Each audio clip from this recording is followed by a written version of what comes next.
Mais pour que le tout, c'est-à-dire pour que le cercle soit fermé, il faudrait que Tulsi Gabbard passe à la Direction nationale de l'information et que Kash Patel passe au FBI.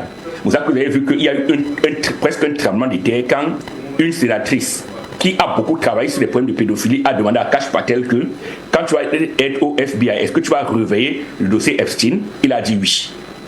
Donc attendez-vous à ce que il y ait d'abord une très grande guerre, comme je vous l'ai dit, mais on aura les indications de l'endroit où penche la balance à partir des confirmations des gens que Trump a choisis. Si la balance penche dans son camp, attendez-vous à voir beaucoup de tremblements de terre. Et l'Afrique va en profiter. Parce que Trump, dans tous ces éléments de folie qu'on lui connaît, il est un chauvin qui pense que l'Amérique peut s'en sortir sans avoir besoin des gens en annexant le Canada et le Greenland. Voilà ses idées. Donc voilà.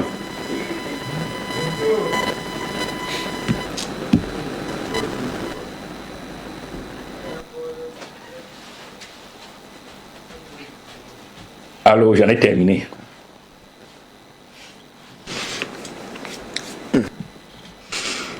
Merci à vous, prof. Merci infiniment. Professeur Jean-Paul Bellec, on vous retrouve davantage sur cette même question.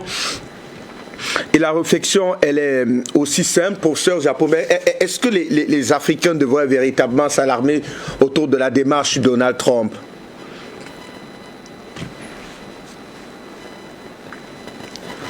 Professeur Jean-Paul Bellec. Oui. Vous m'entendez? Parfaitement. J'ai dit, je vais être très court là-dessus, parce que d'abord, cette émission a été très perturbée au niveau de Zoom. Moi, j'entends Dr Bediklima qui parle, vous l'entendez pas, et quand ça revient, d'abord, ça lui fait perdre le fil de ses idées. Trump, je crois qu'on en a déjà un peu parlé au début, on parlait d'Elon Musk. Bon, franchement, il faut savoir ce qu'on veut. Un coup, on dit que c'est la politique américaine, bon, c'est pour les Américains. Trump, il travaille pour les Américains. Un autre coup, il faut commenter ce que fait Trump. Honnêtement, j'en ai rien à faire de ce que fait Trump. Sauf que là, ça concerne le continent africain. Professeur Jean-Paul Bellec. Je continue à dire, j'en ai rien à faire. Ça, tu veux m'obliger à dire que ça concerne le continent. Ça ne concerne pas le continent. Ces aides, on n'en a rien à faire. Il n'a qu'à prendre ces aides. Déjà, quel est ce non-sens? Un État aussi endetté que les États-Unis. Plus de 30 000 milliards de dollars de dettes, dont une bonne partie, c'est la Chine qui la tient. Et M. Trump, il vient faire les engueulades vis-à-vis de la Chine. Dès que la Chine bronche un peu, il recule. Ok? Je ne suis pas dans le bluff de Trump. M. Trump, on verra ce qu'il va faire. Pour moi, ce n'est même plus une puissance de quoi que ce soit les États-Unis.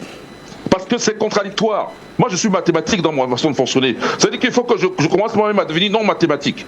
Ça ne va pas marcher. Dr Bediklima lui-même était mathématicien. Ça n'a pas marché avec des gens comme nous autres. Ce débat-là, Trump, c'est un fantaisie. Il n'a qu'à faire ce qu'il veut. J'attends de voir. Il n'y aura pas plus de retombées en Afrique qu'on en subit déjà. Rien. Il n'y a aucune aide. C'est une tromperie. USAID, AID, comme ça veut dire aide. Il n'y a aucune aide. Puisque c'est des opérations. Ils donnent plus à l'Ukraine. Quand ils donnent, c'est pour faire des opérations contre nos populations chez nous. Ok?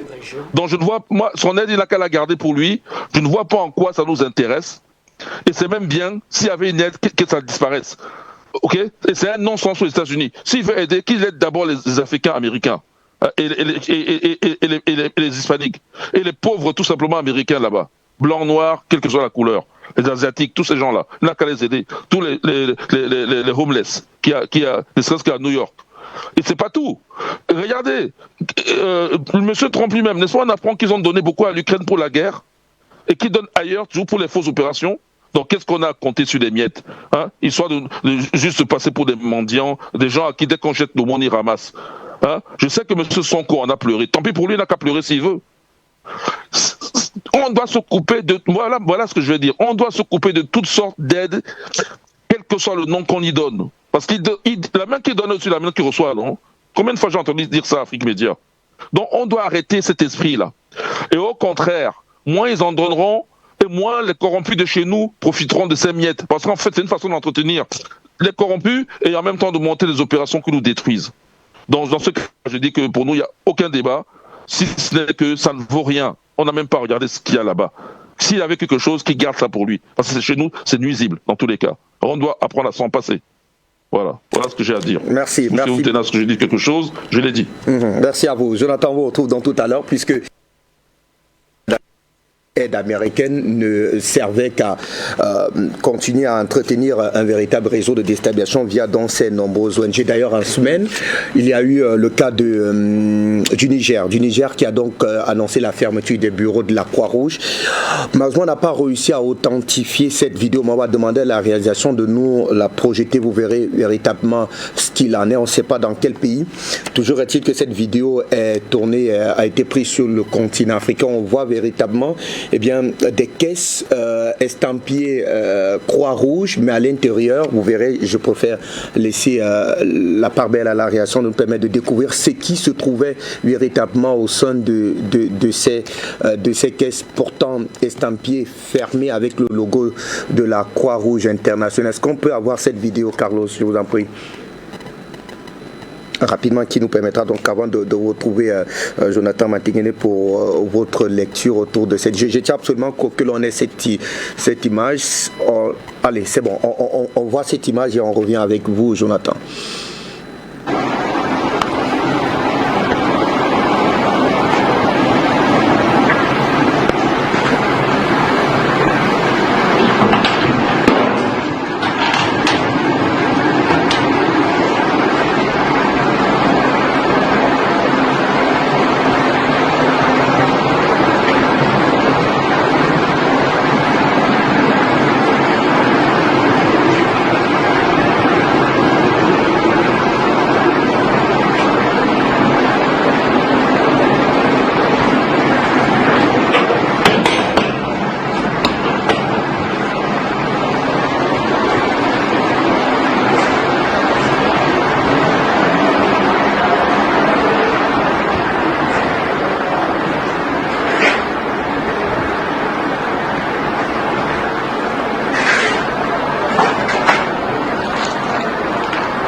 Alors, ce qui est certain sur cette vidéo, Jonathan Matingene, c'est que ce n'est pas de l'argent, des faux billets sont des dollars authentifiés, même si on n'a pas la précision véritable du moins du pays d'origine, en tout cas de cette vidéo. Toujours est-il que ce qui a été présenté comme étant une véritable aide aux États africains a clairement servi à assumer un agenda de déstabilisation sur le continent africain. Et d'ailleurs, le cas du Brésil, je le disais tout à l'heure, où certains analystes s'accordent à dire d'ailleurs que l'US aurait truqué les dernières élections du côté du Brésil.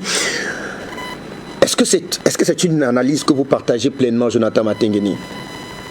Oui, je partage parfaitement cette vision. L'UCED était une organisation, une nébuleuse. C'était la face, le bras armé de la CIA pour déstabiliser les États. Qu'a fait l'UCED? Vous connaissez l'AFP, si vous êtes journaliste. On vous apprend que les dépêches sérieuses, il y a l'AFP, Reuters. Les États-Unis, avec l'UCED, ont financé l'AFP à hauteur de 9 millions d'euros depuis 2007. 9 millions d'euros. Ils ont financé l'AFP l'année dernière à hauteur de 447 000 euros. L'organisation de Bill Gates, le fameux milliardaire, l'homme qui a travaillé dans un garage. Aujourd'hui, il faut dire à la suite de la fermeture de l'UCED que les États-Unis ont d'ores et déjà proposé de fermer, par exemple, Radio Free Europe, Radio Liberty et The Voice of America. Beaucoup de choses vont fermer. L'argent de l'UCED qui était destiné au développement a financé la formation de 70 000 journalistes au Cameroun. Votre syndicat a bénéficié de formation à l'ambassade des États-Unis, de l'UCED. Beaucoup de journalistes y étaient. Et quand ils rentrent de là, ils disent on a été formé aux techniques de journalisme, en fait, techniques de déstabilisation de leurs États. Et regardez le type de débat qu'ils proposent aux Camerounais. Des débats bancals. Après ces formations, voilà ce qu'ils font. Les journalistes sont devenus les principaux déstabilisateurs de leurs États en Afrique. On leur dit que c'est la neutralité. Vous devez toujours prendre quelqu'un qui est très critique contre le gouvernement. Ils sont les vulgarisateurs de la théorie de l'écologie, tout à l'heure que le président. Dans un vaste projet que le président a décrit tout à l'heure, accélérer la 4e révolution industrielle. Gavi, organisation criminelle gérée par Bill Gates. Gavi. Vous connaissez Gavi? Tout à fait. La coalition qui dit qu'ils font les vaccins. A reçu 5 milliards de dollars de l'USAID. Le pauvre Bill Gates. Oh, lui qui n'a pas de moyens. Lui qui a tellement demandeur. Et avec toute sa charité, il reçoit 5 milliards de dollars pour aider les pauvres Africains, les pauvres du monde, à être vaccinés. Vous regardez ce que l'USAID a financé. Les campagnes de désinformation. Voilà le pauvre Bill Gates. Oh. Voilà africain, voilà enfants africains à côté. On les filme là. Voilà les images qu'on rend de l'Afrique. Quelques enfants souffreteux qui regardent, admirent le bienfaiteur Bill Gates qui reçoit 5 milliards de dollars. Oh, lui qui souffre tant. Comment il aurait pu s'en procurer? L'USAID a truqué les élections, financé une ONG qui a participé au trucage des élections en Roumanie il y a cela quelques jours. L'USAID a financé le trucage des élections au Brésil pour que Bolsonaro pète. L'USAID finance les hommes politiques états-uniens, le développement. Eh bien, on doit développer quand même leur campagne. On s'est rendu compte que dans l'USAID, c'était essentiellement le détournement d'argent. Alors là, on a une autre information que nous renvoie la réalisation sur le l'USAID pour promouvoir la vote. Voilà. L'USAID a financé les ONG qui défendent les droits de l'homme. Alors, quand vous le dites, on ne peut pas faire un rapprochement avec une certaine ONG. Le REDAP bénéficiait des financements de l'USAID. C'est vous qui le dites. Comment? Vous ne savez pas qu'ils bénéficiaient. More women in politics. C'est toujours l'USAID. Carlos, est-ce qu'on peut encore voir cette là, il parle des préservatifs pour les talibans à l'opéra Transija en Colombie. Non, l'opéra. L'opéra. Pour le divertissement. Alors, des projets quand même assez bizarres financés à Carlos. Moi-même, je ne comprends pas le titre. Donc, voilà l'USAID, voilà le travail de l'USAID. Finance les homos. Voilà. Depuis qu'on a commencé à démanteler cette affaire du CED, on se rend compte que toutes les organisations anti-Poutine en Russie ont commencé à déposer les bilans. Les associations faibles, ils disent qu'ils n'ont plus les moyens de fonctionner. Les organisations LGBT en Russie également sont en train de déposer le bilan. On se demande, mais quel est le lien entre l'USAID et les organisations LGBT? Peut-être c'est pour ça qu'une maman au Cameroun a dit que si le président Paul Biya gagne encore les élections, elle va partir rester aux États-Unis. Peut-être parce qu'elle voyait déjà que l'argent n'allait plus venir. C'est tout. On a fermé le fou. L'USAID était tout sauf une organisation normale. C'était l'agence qu'utilisait la CIA pour financer des campagnes perverses dans le monde. Les mouvements LGBTQ+, étaient les plus favorisés avec l'USAID. Les mouvements du mondialisme étaient financés par l'USAID. J'oubliais, Fabrice, j'ai failli oublier. L'USAID a financé d'autres pauvres, des gens qui en demandent. Ils n'ont même pas les moyens de se payer un taxi. On leur a quand même payé les billets d'avion, tellement ils sont misérables. Pour aller où? Les participants du World Economic Forum. Ces pauvres qui se retrouvent pour la bienfaisance de l'humanité, qui pensent à la réduction de la population, l'USAID a financé leurs billets d'avion. l'UCED. Les pauvres comme Klaus Schwab recevaient les financements de l'UCED. Pas le travail de l'UCED.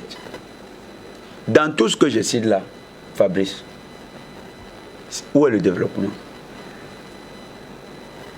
Où est le développement? En fait, Donald Trump, oui, à un moment on peut dire que c'est le chef des voyous, mais il a des actions. Il a des actions qui rendent heureux, faut pas aller vite avec, qui rassurent. Faut pas aller vite avec lui. Oui, Donald Trump a posé une action qui est salutaire pour l'humanité. Je crois par exemple pour le cas de la République démocratique du Congo, c'est quelque chose comme... L'UCED s'est même à financer plusieurs ONG, à Goma surtout, qui ont précédé les mouvements de M23. Et ces ONG étrangement opèrent dans les camps humanitaires. C'est 990 millions de dollars là, voilà, pour le cas de la RDC. Sur ces 990 milliards de dollars par an, il y a millions de dollars par an. Il y a 589 millions de dollars qui sont consacrés aux aides humanitaires. Oui. 251 millions de dollars sur les besoins de santé et 50 millions de dollars pour des appuis à des programmes divers et on met autres. À aucun moment on évoque donc du moins la quote-part liée aux questions de développement économique. Mais le développement, c'est l'humanitaire. Dans l'humanité, on recule les terroristes qu'on va transformer en demain un M23, tout ça. Donc les États, c'est la CIA qui finançait ces opérations avec l'UCED. L'UCED, c'est bien le démantèlement de l'UCED. Nous, c'est une bonne nouvelle.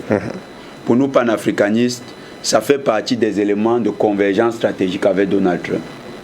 C'est une très bonne nouvelle. Nous pensons que le démantèlement de ce dispositif doit amener les Africains quand même à être aussi conséquents. Nos chefs d'État doivent arrêter de nous souiller. Qu'ils arrêtent de nous souiller. Qu'ils prennent les bonnes décisions. Qu'ils arrêtent de se laisser infantiliser par des pseudo-projets, programmes de développement. Qu'ils arrêtent ça. Que chaque chef d'État, au lieu d'essuyer toujours la honte, qu'à la fin, le criminel se découvre lui-même sa criminalité et finisse par venir dans une sorte de mea culpa, essayer de gagner la sympathie des gens, que nos chefs d'État prennent quand même les devants, qu'ils soient les premiers. D'accord. Merci à vous. Bertrand. Eh bien, on évoque donc, est-ce qu'avec la fermeture de l'USAID, les pays, pour parler que ceux du continent africain vont connaître dans les années qui arrivent, vont connaître moins de pression liée donc notamment à leur fonctionnement, pression de la part notamment de ces groupes d'ONG. Est-ce que pour un pays par exemple comme le Cameroun, on va observer une forme de... on va assister à une forme de, du moins pour ce qui est de la menace appelée qui sévit dans les régions du sud-ouest et de l'ouest. Est-ce qu'on va véritablement assister à une baisse considérable de la part de la menace dans ces zones-là, puisque certains documents prouvent véritablement que l'US apportait également une forme d'aide financière à ces mouvements séparatistes au sud-ouest du pays? Moi, déjà, c'est des questions sur lesquelles je ne prête pas beaucoup d'attention et je ne perds pas beaucoup de temps. Parce que, comme Becky m'a dit, et moi je le dis aussi, si Africain compte sur l'aide publique au développement, c'est l'aide publique au développement. C'est version US. C'est la même chose que, comment on va dire, l'aide publique au développement de la France et tous ces aides publiques au développement. Ben, M. Donald Trump peut fermer la fermeture de l'UCED, mais il peut ouvrir des programmes au sein des ambassades. L'Amérique a besoin de la déstabilisation. Les États-Unis ont besoin de déstabiliser. Je vous ai dit que les filières industrielles d'avenir ont autant plus de chances de réussir que l'Afrique soit déstabilisée. Donc vous croyez qu'ils sont là pour vous? Donc il peut tenir ce discours et dire que je donnerai plus de sacs de riz. Monsieur Biya n'est pas très romantique, donc vraiment je n'enverrai pas une subvention pour que effectivement on puisse danser dans sa télévision. Là-bas je ne veux, mais au Congrès américain, il y a des fonds de déstabilisation qui ne sont jamais audités. Congrès, dans les ambassades, on peut passer par des sociétés écrans, des pays écrans pour déstabiliser. Les États-Unis ont besoin de la déstabilisation, vivent de la déstabilisation. Donc, nous devons réfléchir, nous Africains, de voir comment on fait. J'ai plutôt envie de laisser mon temps de parole à Paul Bekima pour que lui plus il m'explique comment ces mécanismes sont mis en place, comment est-ce que l'administration américaine comprend ça, au niveau des Nations Unies, puisqu'il y a une nouvelle administration qui vient, quelles sont véritablement la nouvelle administration qui arrive, notamment le secrétaire d'État au Trésor, notamment ce qu'on appelle le sous-secrétaire d'État aux affaires africaines, c'est qui Bekima? Est-ce que vous avez déjà le nom? A-t-il déjà fait une déclaration? Comment lui il entrevoit les grandes crises africaines? Comment est-ce qu'aux États-Unis on installe M. Trump et le regard qu'on a sur l'Afrique? Ça nous permet, nous panafricanistes ici, de voir comment on va engager aussi une démarche pour discuter avec nos amis de circonstances républicaines. Donc c'est un peu ça. Donc j'ai plus envie que Bekima nous explique ça. Ouais. Professeur Paul Bekima, je vous retrouve. Donc nous savons tous que cette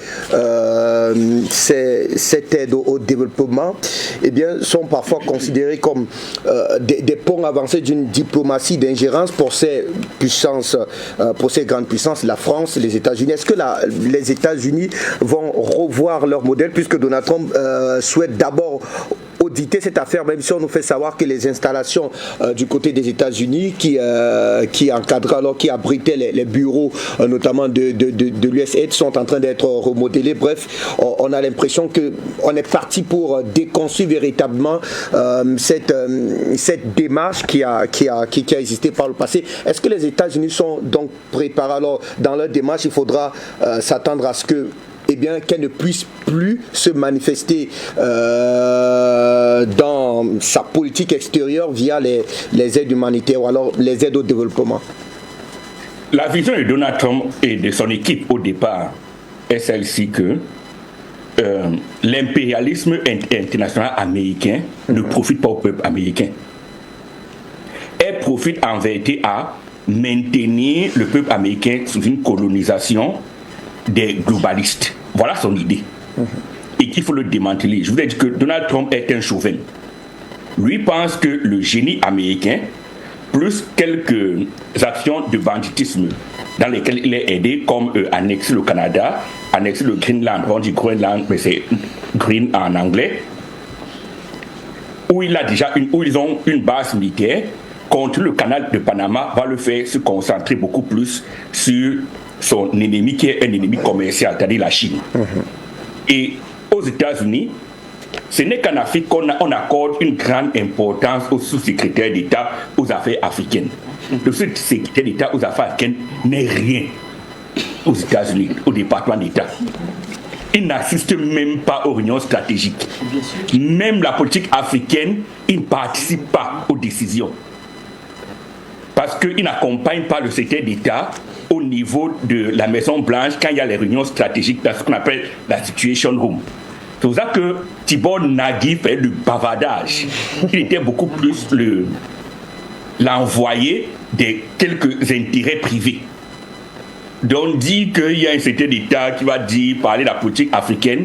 À présent, Trump est en train de regarder, tâter le terrain, mais il est très concentré sur ces États-Unis, faire en sorte que l'oligarchie ne contrôle plus le pays et, comme il le disait, taxe à mort les citoyens à travers l'ARS pour les impôts.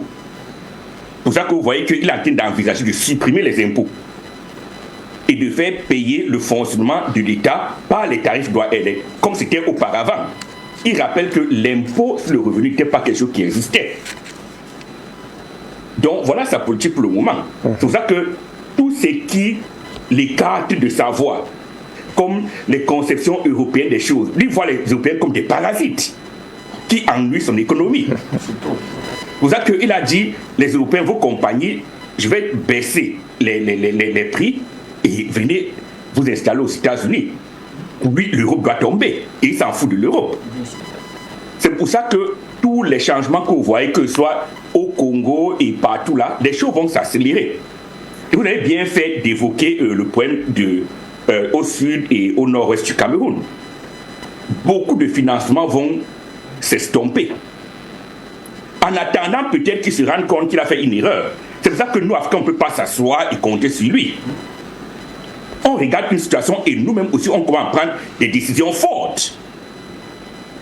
Faire des alliances fortes et utiliser sa mentalité d'homme d'affaires pour négocier ce qui est négociable. Parce que je ne crois pas que quand Trump va vouloir lancer son industrie de technologie, lui pense en termes d'homme d'affaires, qu'il faut minimiser ce qu'on appelle les risques financiers en essayant d'exploiter sur les zones de conflit. Il faut plutôt acheter. Que si on achète, pour ça que vous voyez qu'il insiste beaucoup pour rendre son dollar, remettre son dollar au cœur du système international. Donc du coup, il a des choses presque gratuitement. Mais pour que ce soit soutenable, il a besoin d'une industrie aux États-Unis qui est capable de supporter toutes les commandes. Donc, vous faites de moi comme un porte. Je suis comme. J'essaie d'expliquer, mais il n'y a rien ni de folklorique, ni de romantique dans cette affaire. C'est à nous, les Africains, de savoir ce que nous voulons. Aujourd'hui, on a beaucoup de capacités et de construire nos capacités. Et après, avec ça, on va pouvoir négocier à armes égales avec n'importe quelle puissance. Mais on ne va pas rester s'asseoir et compter sur que ce soit les États-Unis ou la Russie ou la Chine pour nous sortir de là où nous sommes. Pour le moment, on ne peut avoir que des alliances de circonstances. Mais on doit pouvoir commencer à réfléchir. Donc voilà. Président, refermons. Avec cette question de l'USAID, avec Donald Trump, il est capable du meilleur, peut-être aussi comme du pire, mais là, pour le coup, sur le coup, on a l'impression que cette décision profiterait beaucoup plus au continent africain qui va donc plus ou moins, va connaître moins de pression du point de vue non seulement des dynamiques d'ingérence venant des États-Unis, mais aussi des risques. Doit connaître moins de pression interne liée donc notamment à ces ONG qui, pour la plupart, répondent à un agenda bien précis. Quelles sont les grandes leçons à tirer de votre point de vue avec la fermeture de l'aide au développement venant des États-Unis d'Amérique? Quelles leçons? Quelles leçons? Parce que ce sont les mêmes choses qui se répètent. À la faveur des alternances politiques, on ferme et demain on va ouvrir à faveur des alternances politiques. Bon, ce débat même sur l'US, il est intéressant parce qu'il renseigne simplement sur la nature de l'élite africaine. Parce que bon, on est le seul continent qui au XXIe siècle se permet de tels débats sur la notion d'aide en matière de relations internationales. Quand on dit l'aide en matière de relations internationales, c'est une insulte.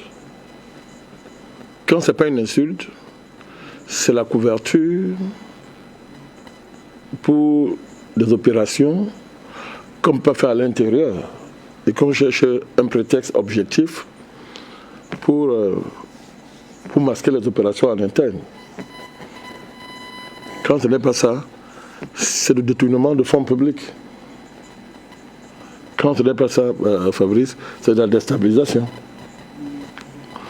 Donc, est-ce qu'on doit faire un débat sur l'US dans le sens de savoir si l'aide est bénéfique à l'Afrique ou pas? C'est un débat. Est-ce qu'on doit faire un débat comme ça? C'est une honte. Donc, depuis que le monde existe, l'aide a bénéficié à quel pays? Depuis que le monde existe, l'aide a bénéficié à quel pays? C'est la philanthropie américaine. La philanthropie américaine, c'est la mort. C'est la mort. Aux États-Unis, les fondations philanthropiques sont des hommes, sont des affaires. Ce sont des affaires. Ça vous enrichit même plus que quand vous créez une entreprise. Bill Gates n'a jamais été aussi riche que depuis qu'il a créé ses fondations. Et qui en enrichissant, tue des centaines de milliers de vies. Alors, l'US, c'est quoi? C'est la bonne gouvernance. C'est le financement même du secteur minier. C'est le financement de la démocratie. C'est le financement de la santé. Et enfin, c'est le financement de LGBT. Alors, prenons des pays africains. Quand on dit financement de la santé, ça veut dire quoi? Ça veut dire que on finance des programmes, soit 1, pour diminuer la population, planning familial. 2, la pilule du lendemain, donc encourager les jeunes filles dans la débauche et la prostitution, les pilules du lendemain. 3, cacher des expériences sur les populations africaines en vue de promouvoir... Donc ça ne milite pas pour, par exemple, développer le plateau technique local afin de vous permettre de pouvoir répondre aux besoins de... Je ne sais pas comment dire, c'est là, prêtez-moi l'expression, mais de prendre véritablement en charge la question sanitaire dans votre pays. À quoi ça sert un plateau technique dans un pays qui ne peut pas en assurer la maintenance? Mais après, on dirait qu'il y a quand même le transfert de compétences, par exemple. Tu as vu ça où? Ne peut pas en assurer la maintenance et qui va financer et qui est en réalité accessible par une poignée de personnes, mais que ce financement, la vente de ce plateau technique doit être assumé par la population, ceux qui vont payer, comme tels qui vont payer. Alors, j'essaie de vous démontrer que ça n'aide nulle part. Mais ça profite aux élites. Les élites locales s'enrichissent, nouent des relations internationales pour leurs projets politiques, et ils sont très heureux d'être cooptés dans la clientèle internationale pour aller saluer Hillary Clinton, pour aller saluer Joe Biden, saluer un haut représentant américain et venir impressionner les gens dans son pays avec ça. Vous savez qu'il y a cette fameuse ONG là, sa principale responsable qui se fait appeler maman chez vous, mom. C'est incroyable. Il y en a qui sont en manque de titre de maman, machin, qui se fait appeler maman. La photo avec laquelle elle terrorise des Camerounais, c'est la photo où elle est en train de saluer Hillary Clinton. On a dû lui remettre un prix aux États-Unis. Vous n'avez pas observé ça? Tous ces gens-là. Alors, donc, les programmes de santé, je vous dis, ça permet à des docteurs, des médecins, des ministres de voler de l'argent, de créer des réseaux internationaux. Voilà, c'est tout. Donc, Fabrice, ceux qui pleurent là, voilà les gens qui pleurent. Voilà les gens qui pleurent. C'est vrai qu'il vous plaît, parce que ça va couper leur réseau de financement qui leur permettait d'accéder à une tranche de la société internationale. Il y a qui essaient des faux réseaux, de tourner de l'argent et vendre leur pays. L'US, c'est un vaste réseau de détournement de fonds publics américains. Bekima vous explique ça très bien. Vous avez quelqu'un qui vous dit qu'il veut baisser les impôts des citoyens. Mais c'est aussi simple que ça. Pour compenser, qu'est-ce qu'il fait? Elon Musk va tailler toutes les dépenses inutiles. Va tailler toutes des bêtises comme ça qui servent à détourner de l'argent et à faire revenir ça aux États-Unis pour financer l'État profond dans ses opérations. C'est là qu'il s'agit. Vous avez des bureaux où vous avez même 1000 employés dans un bureau, Fabrice, mais leur salaire, la moitié est détournée. Il vous dit la moitié est détournée. Lui, c'est au moins 10 000 postes de travail. Hein. C'est au moins 10 000 fonctionnaires, agents. Hein. Lui, là. Vous voyez là. Mais on va faire l'audit.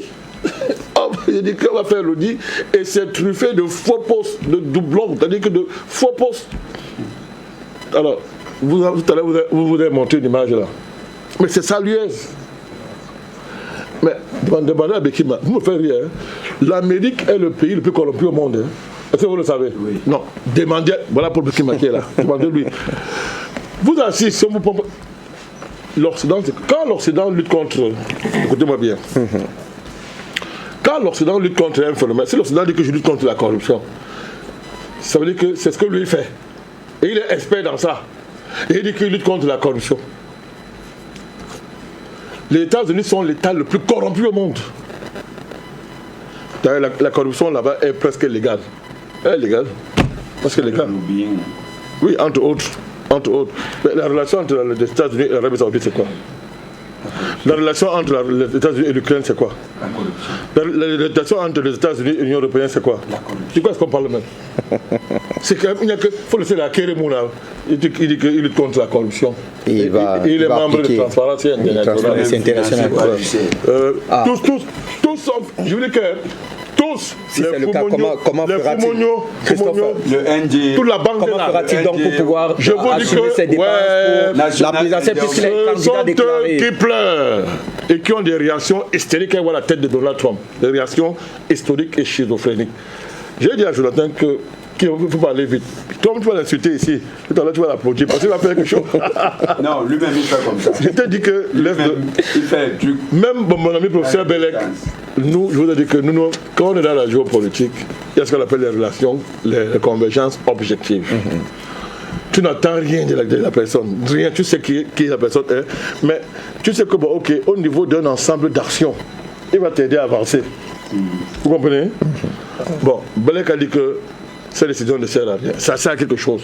Pour ça, Bellec, Foumouniou n'aura plus de financement au Cameroun. Akere n'aura pas de financement. Le REDAC qui fait la promotion de LGBT n'aura pas de financement.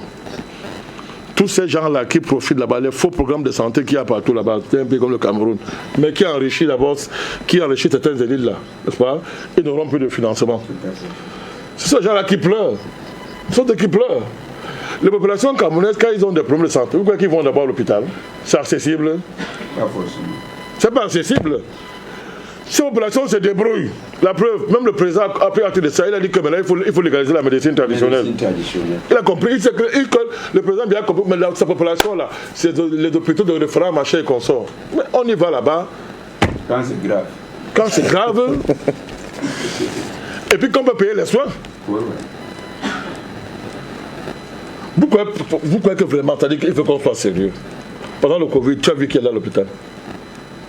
Le hôpital public pleurait que, pardon, ne fuyez plus, venez à l'hôpital, on ne tue pas ici, machin. Non, les gens ont fui. Pourquoi?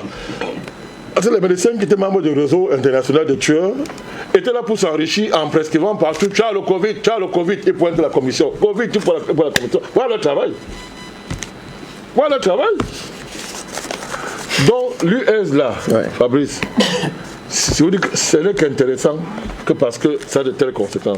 Mais attends, c'est un instrument de la politique américaine dans les mains de l'État profond démocrate. Donc, l'autre est arrivé, ce sont ses ennemis, il va laisser, il coupe tout leur financement, mais c'est ça qu'il a besoin de faire. Et c'est une bonne chose. C'est une bonne chose. Oui, ça peut Hillary Clinton déstabiliser tout, partout, en Haïti, partout. Voilà, c'est ça. Ils ont un budget terrible. Oui. Le budget, là. Oh, des milliards de dollars. Des milliards de dollars en termes de budget.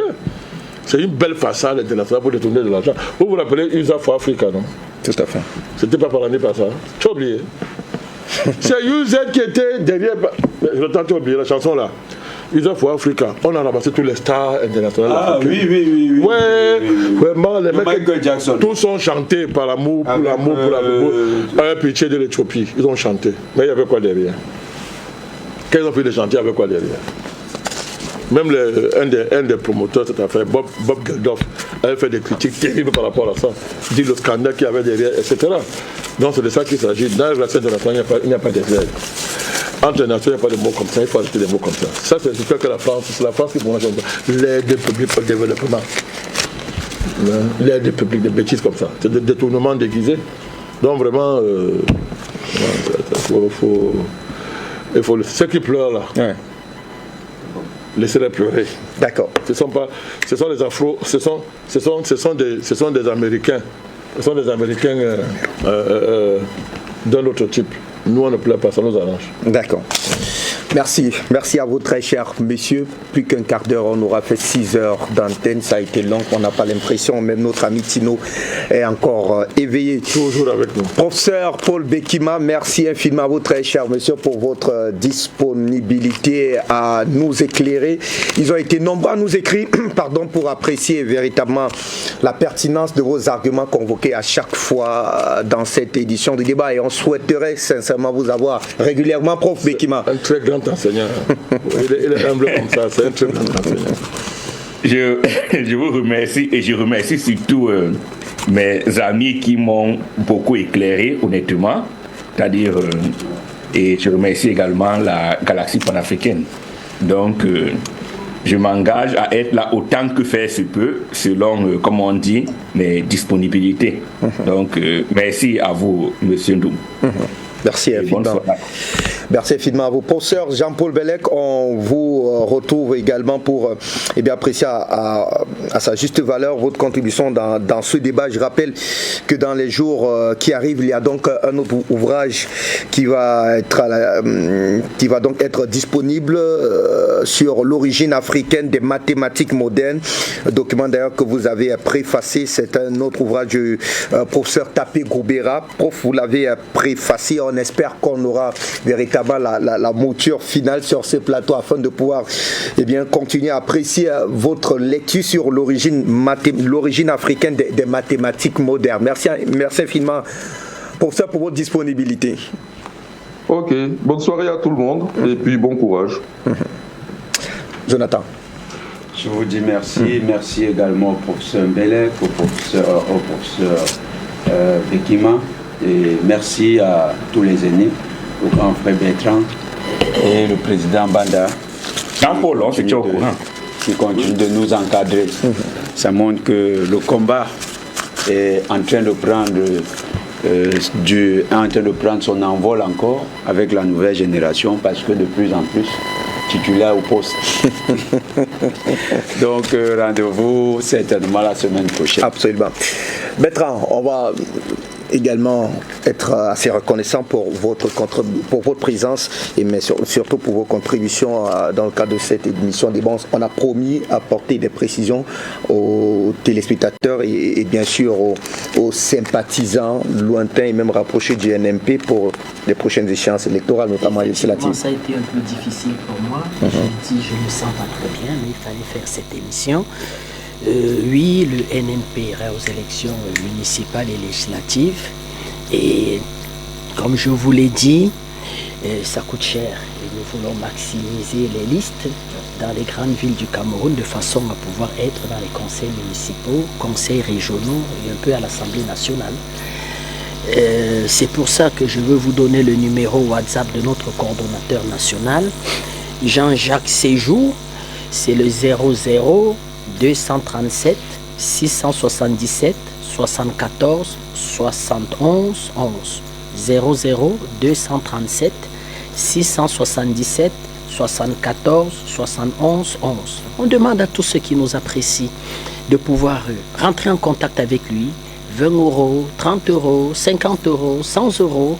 On demande à nos amis, on a déjà des amis qui sont arrivés à la tête des États, qui sont aussi un peu puissants, de pouvoir soutenir les partis panafricanistes, parce que je vous ai dit, nous devons arriver au pouvoir. Et le jour que nous allons arriver au pouvoir, vous allez voir, autant plus il y aura des familles panafricanistes à la tête des pays africains, moins il y aura des situations comme celle de la RDC, où 24 pays peuvent se réunir, ils n'arrivent même pas à dire à l'agresseur que, mais monsieur, c'est vous l'agresseur. Donc je le dis comme ça, nous ne commandons pas, nous lançons un appel à la générosité publique, ceux qui adorent le président Banda. Président Banda, tu seras chef d'État. Ben ouais, je le dis tous les jours qu'il sera chef d'État. Mais il faut déjà que le parti s'installe dans les conseils municipaux, surtout que la loi électorale en fait, sectarise les jeunes partis comme nous qui sommes sérieux sur la question de l'argent. Une liste au municipal de 60 personnes, c'est 3 millions. Résultat des courses, le parti au pouvoir qui a capté, embrigader toute la bourgeoisie néocoloniale industrielle. Ils peuvent avoir les listes partout, ils se targuent qu'ils ont la majorité, mais comme je vous l'ai dit, on a un septennat où, moi je m'attendais à un septennat d'opportunités, ils virent véritablement au fiasco. Donc, aidez-nous, envoyez-nous ce que vous pouvez, 30 €, 10 €, 50 €. Je ne cracherai pas sur 1 million d'euros, je ne cracherai pas moi, monsieur Tatsinda. Et voilà, donc vraiment nous comptons sur nos amis, on vous tiendra au courant de la comptabilité publique, on ira aux élections législatives et on compte intégrer les conseils régionaux parce qu'il faut panafricaniser les conseils régionaux, il faut démocratiser, il faut véritablement que la succession du président Biya se passe bien. Et comme je l'ai toujours dit, ce sont les panafricanistes qui pourront le sécuriser, lui et sa famille, une fois que le patriarche aura décidé de prendre sa retraite et de se retirer à Meilleur Messala. Allez, c'est donc le 00237 677 74 72. C'est notre coordonnateur 71 coordonnateur national. Avec lui, ouais, il vous donnera toutes les orientations nécessaires par rapport à cela. Merci infiniment à vous, Bertrand Président.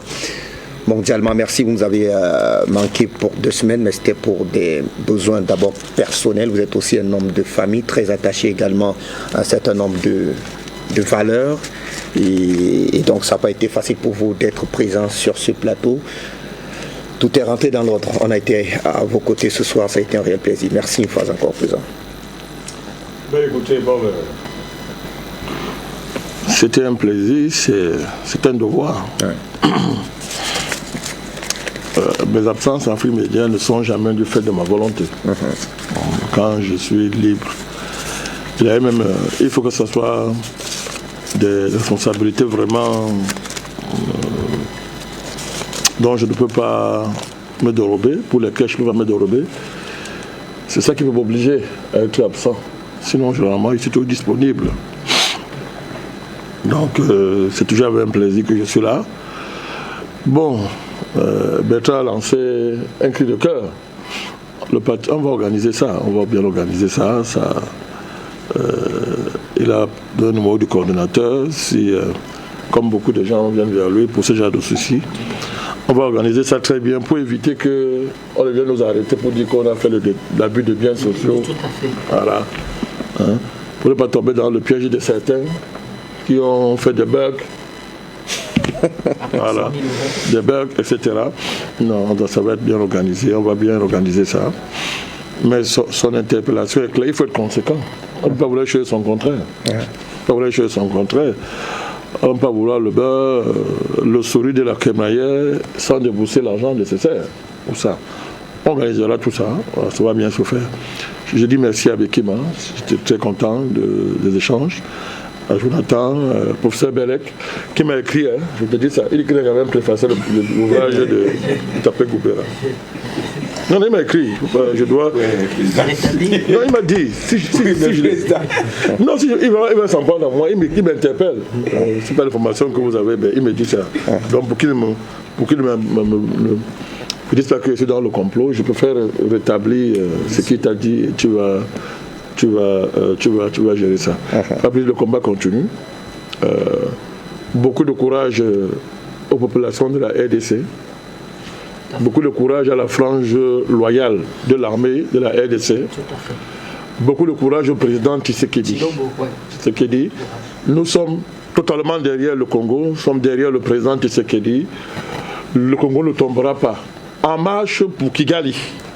C'est le mot d'ordre. Oui, on va marcher sur Kigali pour aller attraper ce criminel-là et le faire répondre de ses actes. Merci. On ne s'attaque pas impunément à un grand pays comme le Congo. Je crois qu'on va s'en sortir comme ça, parce qu'on a le soutien des bandits internationaux.